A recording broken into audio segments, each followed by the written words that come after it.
Hello అండి, నమస్తే. Welcome back to my YouTube channel. This SK Molali, mechanical department professor. So ఈరోజు మీ ముందుకు ఒక కొత్త యూనిట్ తీసుకొస్తాను అనమాట. అది వచ్చేసి సెకండ్ యూనిట్ అనమాట, torsion in shafts. So torsion అంటే ఏంటి, టార్షన్ షాఫ్ట్లో ఏ విధంగా వర్క్ చేస్తుంది ఏంటి, దాని గురించి పూర్తిగా ఎక్స్ప్లెనేషన్ ఉంటుంది అనమాట యూనిట్లో. సో ఫస్ట్ చూద్దాం మనం ఇంట్రడక్షన్స్ వేసి. సో టార్షన్ ఏ విధంగా ఉంటుంది, టార్షన్ అంటే ఏంటి, టార్క్ అంటే ఇక్కడ చూడండి. A tangential force acting on a machine part tends to twist it. అంటే ఏదైనా ఒక మిషన్ పార్ట్ మీద ఫోర్స్ అప్లై అయినప్పుడు అది ఏ విధంగా ట్విస్ట్ అవుతుందో చూపిస్తుంది అనమాట meaning. So the twisting or turning effect of a force is called torque. ఏదైనా ఫోర్స్ యూజ్ చేసుకొని అది టర్న్ అవ్వడం కానీ ట్విస్ట్ అవ్వడం కానీ ఒక బాడీ అయితే దాన్ని ఏమంటారంటే టార్క్ అంటారనమాట. సో దీంట్లో a member subjected to torque is said to be under torsion. So ఏదైనా ఒక సబ్జెక్టు అంటే ఒక ఐరన్ రాడ్ కావచ్చు, ఏదైనా కావచ్చు, దాని మీద టార్క్ ఏదైతే అండర్ టార్షన్. సో టార్షన్ ఏదైతే చెప్పబడుతుందో అక్కడ టర్నింగ్ అయ్యే పార్ట్ కానీ లేదా ట్విస్ట్ అయ్యే పార్ట్ కానీ, అంటే ట్విస్ట్ అవడం అంటే బ్రేక్ అయ్యే పొజిషన్ ఉంటుంది కదా, దాన్ని అంటారు అనమాట. సో దాంట్లో డిఫరెంట్ పార్ట్స్ ఉంటాయి. ఏ విధమైన పార్ట్స్ అంటే ఫస్ట్ ఇక్కడ bolts, shafts and springs are subject to torque. ఇప్పుడు స్ప్రింగ్ ఉందనుకోండి, దాన్ని మనం ఇలా తిప్పినప్పుడు ఏమవుతుంది, తిప్పంగా బ్రేక్ అవుద్ది. అలాగే బోల్ట్ కూడా బాగా తిప్పిననుకోండి, దాంట్లో ట్విస్ట్ అవుద్ది అనమాట. సో ఇలా ఉంటాయి అనమాట. So its magnitude is given by product of force and perpendicular distance from the line of action of the force of axis of rotation. ఏదైతే దానికి ఒక మ్యాగ్నిట్యూడ్ గివెన్ ప్రొడక్షన్ అంటే ఫోర్స్ అప్లై చేసినప్పుడు పర్పెండిక్యులర్ డిస్టెన్స్ ఫామ్ అవసరం ఉంటుంది అనమాట. So అది rotation అవుతున్నప్పుడు ఫోర్స్ అప్లై చేయబడి ఉంటుంది అనమాట. సో దీనికి చిన్న ఎగ్జాంపుల్ డయాగ్రామ్ ఇచ్చాడు, చూద్దాం. సో చూడండి, a socket wrench with an extension shaft being used to tighten a bolt, torque is applied to both the bolt and the socket tension. So చూడండి, ఇది ఒక డయాగ్రామ్ అనమాట. దీని మీద ఇది సాకెట్ రేంజ్, దీని మీద షాఫ్ట్ ఫోర్స్ చేస్తాం అనమాట. సో ట్విస్ట్ చేసినప్పుడు దీనికి వచ్చే వేరియేషన్స్ ఏవైతుందో దాని టార్క్ అప్లై చేయబడుతుంది అనమాట. అంటే సాకెట్ ఎక్స్టెన్షన్. సో ఇది పైకి వస్తుంది అనమాట, ఇట్లా దీని నుంచి కింద నుంచి కావచ్చు, పై నుంచి కావచ్చు. సో ఇది డయామీటర్ అనమాట. ట్విస్టెడ్ రొటేషన్ అయ్యమాట, డయామీటర్ సర్కిల్ అంతా అనమాట. ఇక్కడ నుంచి చూసుకున్నట్టయితే ఇది ఎక్స్టెన్షన్ రాడ్, ఇది సాకెట్ రేంజ్, దీని మీద ఫోర్స్ అప్లై అవుతుంది అనమాట. సో రైట్ సైడ్ తిప్పినా లెఫ్ట్ సైడ్ తిప్పినా సరే, టైట్ చేసినా లూజ్ చేసినా సరే ఇక్కడ ఫోర్స్ అప్లై అవుతుంది అనమాట. సో దీంట్లో torque T is equal to F into D newton metres. అంటే ఏం లేదు, ఇది F ఫోర్స్, ఇది D అనమాట. సో F ఇంటూ D అంటే ఫోర్స్ ఇంటూ డయామీటర్ అనమాట, ఇక్కడ డిస్టెన్స్ కాదు. సో ఇది న్యూటన్ మీటర్గా మనం యూనిట్స్ పెడతాం. సో ఇక్కడ చూడండి, the shear stress is induced due to torque. The shaft that is subjected to torque and not carrying any bending moment and axial load is said to be under pure shear. అంటే ఇక్కడ ఎటువంటి bending కానీ ఎటువంటి damage కానీ అవ్వదన్నమాట. So ఇది మనకి pure shear అనమాట. Pure shear అంటే ఏమంటే ఏదైతే టార్క్ అప్లై చేస్తామో దానికి క్యారీ అయ్యే చోట ఎటువంటి బెండింగ్ అనేది ఉండదన్నమాట. యాక్సిల్ లోడ్ దీన్ని అంటారు అనమాట. ఏదైతే లోడ్ అప్లై చేస్తామో ఈ పొజిషన్లో దీన్ని యాక్సిల్ లోడ్ అంటారు అనమాట. సో ఇది టార్క్ అంటే ఏంటి. సో ఇక్కడ ఇచ్చారు చిన్న షార్ట్ బిట్గా, a turning effect of a force is called torque. So torque అంటే ఇదనమాట. సో నెక్స్ట్ వచ్చేసి దీంట్లోనే మనకి షాఫ్ట్ అంటే ఏంటి, షాఫ్ట్ టైప్స్ ఏంటో ఉన్నాయి చూద్దాం. సో చూడండి, ఇక్కడ షాఫ్ట్, ఫంక్షన్ ఆఫ్ షాఫ్ట్స్. ఏదైనా ఒక షాఫ్ట్ వర్కింగ్ ఏ విధంగా జరుగుతుందో ఏందో చూసినట్టు మనకి చూద్దాం ఫస్ట్ ఇక్కడ. సో చూడండి, షాఫ్ట్స్ అంటే ఏంటి. A rotary machine element which transmit power called a shaft. అంటే ఏదైనా ఒక మిషన్ ఎలిమెంటు రొటేషన్ అవుతూ పవర్ ట్రాన్స్మిట్ చేసే దాన్ని ఏమంటారంటే షాఫ్ట్ అంటారు. షాఫ్ట్ ఎగ్జాంపుల్ చెప్పాలంటే లారీ కింద కావచ్చు, బస్ కింద కావచ్చు, సెంట్రల్ ఉంటుంది అనమాట. సో అది ప్రొపెల్లర్ షాఫ్ట్ అనమాట. సో అది పవర్ ట్రాన్స్మిట్ చేస్తుంది అనమాట. గేర్ బాక్స్ కనెక్షన్ అది రియర్ వీల్కి ఉంటుంది అనమాట. అది షాఫ్ట్ పవర్ ప్రొడ్యూస్ చేసేది. సో ఇక్కడ మన షాఫ్ట్ యొక్క ఫంక్షన్స్ ఏంటి, ఏమి చూస్తున్నాయంటే షాఫ్ట్ యొక్క ఫంక్షన్స్ చూడండి. The function of shaft is to transmit power from source to the machine which need power it operation, ఎక్కడైతే పవర్ ఆపరేషన్ ఉంటుందో ఆ పవర్ సప్లై ఎక్కడైతే వెళ్తుందో దాన్ని చేస్తుంది అనమాట. ఇందుకు ఇక్కడ to transmit power from the source to the machine which need power for its operation. ఒక ప్లేస్ నుంచి ఇంకో ప్లేస్కి పవర్ ప్రొడ్యూస్ చేస్తుంది, అది ఎక్కడైతే ఆపరేట్ చేస్తుందో అక్కడ అనమాట. Shafts usually in circular cross section support gears, pulleys, rotors etcetera. ఇది దేనికి సపోర్ట్ ఇస్తుందంటే గేర్స్కి సపోర్ట్ ఇస్తుంది, సర్క్యులర్ సెక్షన్కి ఇస్తుంది, పుల్లీస్కి ఇది ఇస్తుంది అనమాట. And subjected to torsion accompanied by the transfer axle loads. ఎక్కడైతే యాక్సిల్ లోడ్స్ అవుతాయో అప్పుడు ఏమంటారంటే a machine element subjected to only transfer load is called axle. అంటే ఓన్లీ టార్షన్ లోడ్ అప్లై అవుతున్నప్పుడు మిషన్కి దీన్ని ఏమంటారంటే యాక్సిల్ అంటారు. It is subjected to bending only short shaft in a machine is called spindle. షార్ట్గా ఎప్పుడైతే షాఫ్ట్ ఉంటుందో అంటే బెండింగ్ అయ్యి కేవలం బెండ్ అయ్యి మాత్రమే ఆ షాఫ్ట్ ఉంటుందో దాన్ని ఏమంటారంటే స్పిండిల్ అంటారు అనమాట. ఇవి షాఫ్ట్ అంటే ఏంటి, షాఫ్ట్ యొక్క ఫంక్షన్స్ అంటే ఏంటో ఇదనమాట. Next classification of shafts. So shaft అనేది ఒకటే ఉండదు కాబట్టి so different types of shafts ఉంటాయన్నమాట. సో షాఫ్ట్స్ టైప్ చూద్దాం. Shafts involve power transmission may be classified two types. First one transmission shafts, second one machine shafts. So ఇక్కడ transmission షాఫ్ట్స్కి machine షాఫ్ట్స్కి variation ఏంటంటే transmission shafts are used between power source and the machines. Power సోర్స్కి మిషన్స్కి మధ్యలో use చేసేది transmission shafts అనమాట. అంటే ఎగ్జాంపుల్ చెప్పంటే ఇందాక చెప్పినట్టు రియర్ వెహికల్స్లో బస్సులో కావచ్చు, లారీలో కావచ్చు, రియర్ వీల్ నుంచి ఆ ప్రొపెల్లర్ షాఫ్ట్ ద్వారా దీనికి ఇది వస్తుంది అనమాట, పవర్ వస్తుంది. ఎక్కడి నుంచి వస్తుంది, గేర్ బాక్స్ నుంచి అనమాట. సో ఇది machine shafts are incorporated with in the machine such as crank shaft. అంటే ఇది వచ్చేసి మిషన్ షాఫ్ట్స్ అంటే ఇన్సైడ్లో ఏదైతే ఎగ్జాంపుల్ చెప్పండి క్రాంక్ షాఫ్ట్ ఉంది, ఆ క్రాంక్ షాఫ్ట్ మిషన్ లోపల ఉంటుంది అనమాట. సో అది రొటేట్ అవుతూ దానికి పవర్ ప్రొడ్యూస్ చేస్తుంది అనమాట. సో ఇవి టైప్స్ ఆఫ్ షాఫ్ట్స్ అనమాట. సో నెక్స్ట్ వచ్చేసి ఇక్కడ shaft materials and sizes. So shaft material ఎలా ఉంటుంది, దానికి సైజ్ ఏంటి చూసినట్టయితే మనకి ఇక్కడ ఒక టేబులర్ ఫామ్ ఇచ్చాడు. సో పర్సంటేజ్ బేస్ చేసుకొని ఇచ్చాడనమాట. All commercial shafts are usually made of carbon steels having 0.25 to 0.4% of carbon. So ఇందులో డిఫరెంట్ ఏవైనా సరే పర్సంటేజ్ ఆఫ్ కార్బన్ బేస్ చేసుకొని మెటీరియల్స్ ఉంటాయన్నమాట. For high strength requirement and alloy steel such as nickel chromium or nickel vanadium steel used. అంటే ఈ ratio ఉన్న వాటిని ఇది యూజ్ చేస్తారనమాట.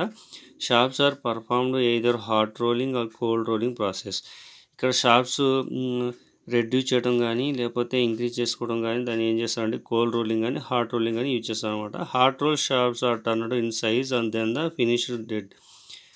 ఏదైతే హాట్ రోల్గా యూజ్ చేసేది ఏదైతే ఉందో అది టర్న్ అవుతూ ఉంటాయి అన్నమాట, సైజ్ డిఫరెంట్ వస్తుంది. Cold roll shafts are stronger than hot roll shafts. ఏదైతే కోల్డ్ రోల్డ్ షాఫ్ట్ ఉంటుందో అది హాట్ రోల్ షాఫ్ట్ కంటే చాలా స్ట్రాంగ్గా ఉంటుంది అనమాట. సో ఇది మెటీరియల్ యొక్క షాఫ్ట్ అనమాట, మెటీరియల్ షాఫ్ట్. ఇక్కడ మనకి సైజెస్ ఇచ్చాడు టేబుల్ ఫామ్లో, చూద్దాం మనం సైజెస్. ట్రాన్స్మిషన్ షాఫ్ట్స్ అనమాట. డయామీటర్ 25 to 60 mm ఉంటే దీంట్లో ఇంక్రిమెంట్ వచ్చేసి 5 mm ఉంటుందన్నమాట. అలాగే 60 to 110 mm ఉంటే 10 mm ఉంటుంది. 110 to 140 mm ఉంటే 15 mm ఉంటుంది. 140 mm to 500 mm ఉంటే 20 mm ఉంటుంది అనమాట. ఇది మనకి షాఫ్ట్ మెటీరియల్ అండ్ సైజెస్ అనమాట. సో నెక్స్ట్ వచ్చేసి మనకి ఇప్పుడు టార్క్ అంటే ఏంటి, టార్క్ ఈక్వేషన్ ఎలా ఉంటుందో ఏంటో దీని గురించి చూద్దాం. సో ఫస్ట్ చూడండి, shear stress injured in a shaft due to torque can be obtained by the using torsion equation. ఏదైతే షాఫ్ట్ మీద స్ట్రెస్ పడుతుందో అది ఫైండ్ అవుట్ చేయాలంటే మనకి టార్షన్ ఈక్వేషన్ అనేది చాలా ఇంపార్టెంట్ అనమాట. సో ఆ టార్షన్ ఈక్వేషన్లో ఏ అజంప్షన్స్ ఉంటాయో మనం ఇప్పుడు చూద్దాం. సో చూడండి, so first material of the shaft is uniform through out. Material ఇంకా షాఫ్ట్ అనేది చాలా యూనిఫామ్గా ఉండాలన్నమాట త్రూ అవుట్. దాని ఎంత లెంత్ ఇదంతా. The shaft is of circular cross section. Shaft అనేది కంపల్సరీగా సర్క్యులర్ క్రాస్ సెక్షన్ కానీ ఉండాలి. Next third one, the shaft is initially straight and unstrained. So shaft అనేది స్ట్రైట్గా ఉండాలి, అది ఎటువంటి బెండింగ్ లాగా ఉండకూడదు అనమాట. Fourth one, the cross section remain plane and the radii remain straightly before and after twisting. So ఏదైనా ఒక షాఫ్ట్ దీని రేడియస్ ఉండాలి, ప్లెయిన్గా ఉండాలి, స్ట్రైట్గా ఉండాలి, బిఫోర్ ఆఫ్టర్ కూడా దాన్ని ఎటువంటి మార్పు రాకుండా ఉండాలన్నమాట. సో అది shear stress induced with a elastic limit, that is each circumferential layer obey హుక్స్లా. సో ఇక్కడ ఏదైతే షియర్ స్ట్రెస్ ఇండ్యూడ్ ఉందో హుక్స్లా అని ఒబే చేస్తూ ఉంటారనమాట. సో స్ట్రెస్ బై స్ట్రెయిన్ ఉంటాం కదా, ఆ విధంగా. సో ఇక్కడ ఒక డయాగ్రామ్ ఉంది, ఆ డయాగ్రామ్ మీకు ఏ విధంగా వస్తుందో చూద్దాం. సో చూడండి, ఇది డయాగ్రామ్ అనమాట. సో ఇది చూడండి, consider a circular shaft of radius R and length rigidly fixed at one end. So చూడండి, ఇది సర్క్యులర్ షాఫ్ట్ ఇక్కడ ఫిక్స్ చేసింది ఏ అనే పొజిషన్లో, and torque is applied free end. So ఇక్కడ టార్క్ అనేది ఫ్రీ ఎండ్లో అప్లై చేయబడింది. సో ఇక్కడ ఏ, ఇది బి, అలాగే ఇక్కడ సి ఉంది, ఇది ఓ అనుకుంటే టీతా అనమాట, ఇది టార్క్, దీని యొక్క లెంత్ అనమాట, ఇది ప్లేట్ చేసింది. దీని సైడ్ వ్యూలో చూసినట్టయితే సో ఓ, ఇది బి, ఇది సి, ఇది థీటా అండ్ ఆర్ అనమాట. సో దీంట్లో మనం ఈక్వేషన్ ఫాలోఅప్లో చేసినట్టయితే ఏ విధంగా ఉంటుందో చూసినట్టయితే, సో ఇక్కడ చూద్దాం ఈక్వేషన్ ఫాలోఅప్. సో థీటా వాల్యూలో, సో ఫస్ట్ వన్ వచ్చేసి ఈక్వేషన్లో మనకి ఇక్కడ చూడండి, as a result of torque A to B surface is changed to AC. అంటే ఆ డయాగ్రామ్ చూపించినట్టు ఏ నుంచి సికి చేంజ్ అయింది, రేడియస్ కూడా ఓబీ నుంచి రొటేషన్ ఓసీగా కన్వర్ట్ అయింది అనమాట. సో ఇక్కడ shear stress BC by AB is కూడా ట్యాన్ ఫై అన్నాడు, అంటే ఏ నుంచి లెంత్, బి నుంచి లెంత్ ట్యాన్ థీటాగా కన్వర్ట్ అవుతుంది అనమాట. సో ఎప్పుడైతే థీటా ఈజ్ వెరీ స్మాల్ అవుతుందో tan phi is equal to theta. So ఈ రెండు ఈక్వల్ వాల్యూస్, ఈ వాల్యూస్ అనమాట. So shear stress is equal to ఈ phi is equal to B by C, అంటే AB is equal to length ఇచ్చాడు, అది అనమాట. సో ఇక్కడ వచ్చేసరికి బి వాల్యూ ఏదైతే ఉందో ఇక్కడ ఉన్న వాల్యూ బీసీ వాల్యూ, ఆ డయాగ్రామ్లో ఆర్ థీటా ఉంది. సో ఈ రెండు ఈక్వల్ అనమాట. Where theta is equal to twist in radian, R is equal to radius of shaft. So ఇక్కడ ఈక్వేషన్ 1 and 2 మనం చూసినట్టయితే ఇక్కడ థీటా ఉంది, అలాగే ఇక్కడ కూడా బీసీ థీటా ఉంది కాబట్టి చూసినట్టయితే, so first R into theta is equal to 5 into L, ఈ వాల్యూస్ అనమాట. సో ఇక్కడ మనకి 5 కావాలి కాబట్టి ఇక్కడ R theta by L value వస్తుంది. ఫ్రమ్ ద డెఫినేషన్ ఇక్కడ ఉన్న వాల్యూకి, so 5 is equal to shear stress by modulus of rigidity. So దీన్ని shear stress torque tau by capital జీగా రాసుకుంటాం అనమాట ఇట్లా. సో ఇప్పుడు ఈ రెండు torque tau by G is equal to ఇక్కడ 5 వాల్యూ ఏదైతుందో ఆ 5 value plus R theta by ఇక్కడ ఎల్ రాసుకుంటాం. సో ఇప్పుడు మనకు కావాల్సిన వాల్యూ టార్క్ టౌ కాబట్టి torque tau into RG theta L by L value అనమాట. సో ఇది ఇచ్చి టార్క్ టౌ ఫైండ్ అవుట్ చేస్తాం. సో ఇక్కడ చూసినట్టయితే for a given shaft for a given torque the value of G theta and L are constant. ఇక్కడ ఏదైతే వాల్యూ ఇస్తామో థీటా జీ ఎల్ ఇవన్నీ కాన్స్టెంట్ ఉంటాయి అన్నమాట. So shear stress induce proportional to the radius. So ఇది ఈ ఆర్కి ఈక్వల్గా proportional ఉంటుంది అనమాట. సో అక్కడ చూసినట్టయితే torque by R is equal to constant. So torque by R is equal to constant అంటే ఈ అప్లై చేసే స్ట్రెస్ దీని యొక్క రేడియస్ అనమాట. అలాగే ఇక్కడ if the q is the shear stress induced a radius R from the centers, అంటే q అనే రేడియస్ తీసుకున్నట్టయితే ఈ q by R is equal to torque tau by R constant అవుతుంది అనమాట. ఇక్కడ ఆర్ వాల్యూ ఇచ్చాడు కదా, సో ఇక్కడ ఉన్న వాల్యూ ఇక్కడ వాల్యూ వచ్చేసి ఈక్వల్గా ఉంటుంది. అప్పుడు మనకు కావాల్సిన వాల్యూ ఇక్కడ జీ థీటా బై ఎల్ వచ్చే వాల్యూస్ కాన్స్టెంట్ ప్లేస్లో రాస్తాం అనమాట. So G theta by L, so q by R is equal to torque tau by L. So ఇక్కడ మనకి ఈక్వేషన్ ఏంటంటే టార్క్ ట్రాన్స్మిట్ బై షాఫ్ట్, ఎప్పుడైతే షాఫ్ట్ మీద టార్క్ ఫామ్ అవుతుందో దాని ఈక్వేషన్ అనమాట. ఈ డయాగ్రామ్ అబ్జర్వ్ చేసినట్టయితే మనకి ఇది సర్క్యులర్ డయామీటర్. సో ఇక్కడ నుంచి ఇక్కడ రేడియస్, ఇక్కడ నుంచి ఒక పాయింట్ డిఆర్ అనేది తీసుకుంటే ఇది ఆర్ అనమాట, ఇన్సైడ్ రేడియస్ అనమాట. ఇది దీని యొక్క సైడ్ వ్యూ. ఇక్కడ మనకి టార్క్ టౌ ఉంది, ఇక్కడ క్యూ ఉంది అనమాట. సో దీంట్లో మనం డెరివేషన్ యూజ్ చేసినట్టయితే ఈ విధంగా ఉంటుంది. First consider small ring of area dA at a distance R from the center, the shear stress acting అనే రింగ్. సో అంటే ఇక్కడ ఇది కన్సిడర్ చేసుకున్నాం, క్యాపిటల్ ఆర్, ఇది స్మాల్ ఆర్, ఇది డిఆర్ అనేది తీసుకున్నాం అనమాట. రింగ్ మీద యాక్టివ్ చేసినట్టు ఎలా ఉంటుందో చూద్దాం. So q is equal to torque tau by capital R into R, అంటే ఇక్కడ నుంచి తీసుకున్న ఈక్వేషన్ అనమాట. Q is equal to so torque tau by R into ఈ ఆర్ వాల్యూ ఇస్తుంది. Force on the ring dF is equal to q into dA. So ఇక్కడ dA value ఏది ఉందో ఇక్కడ డి వాల్యూ చూపిస్తాం అనమాట, ఆపోజిట్లో ఉంది. సో ఈ వాల్యూ అనమాట. సో క్యూ ఇంటూ డిఏ అనమాట. అలాగే torque due to the DF. So ఈ డిఎఫ్ వాల్యూ ఏదైతే ఉందో ఇక్కడ క్యూ ప్లేస్లో మనకి ఈ torque tau by R into small R వస్తుంది, డిఏకి DA. So R is equal to torque tau by R into IR R square అనమాట, డిఏ. ఇప్పుడు torque tau Q T is equal to torque tau by R integral R square, అంటే ఇక్కడ R square ఉంది కాబట్టి integral చేస్తున్నాం R square DA. So ఇక్కడ torque tau by R is equal to constant, ఈ ప్లేస్లో కాన్స్టెంట్ వాల్యూ అనమాట.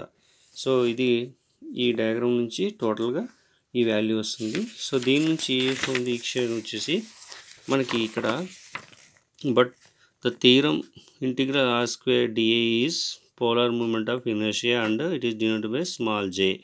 So J అనే లెటర్తో చూపిస్తాం polar moment of inertia.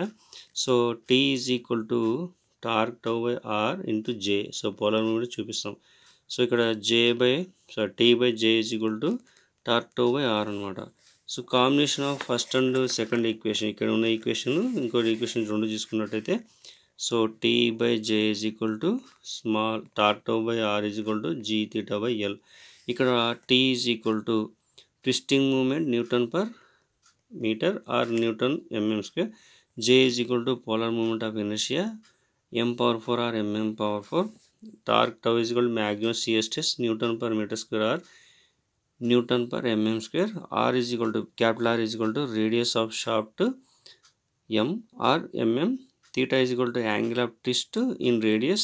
L is equal to length of the shaft mm and r mm అనమాట. So ఇవి టోటల్గా మనం టార్క్ ఈక్వేషన్ ఏ విధంగా ఫైండ్ అవుట్ చేస్తాం ఏంటో గురించి ఎక్స్ప్లెనేషన్ అనమాట. సో నెక్స్ట్ వీడియోలో ఇంకో టాపిక్తో మీ ముందుకు వస్తాను. ఈ వీడియో కానీ మీకు నచ్చినట్లయితే లైక్ చేయండి, కామెంట్ చేయండి, సబ్స్క్రైబ్ చేయండి నా YouTube channel. Thank you for watching this video.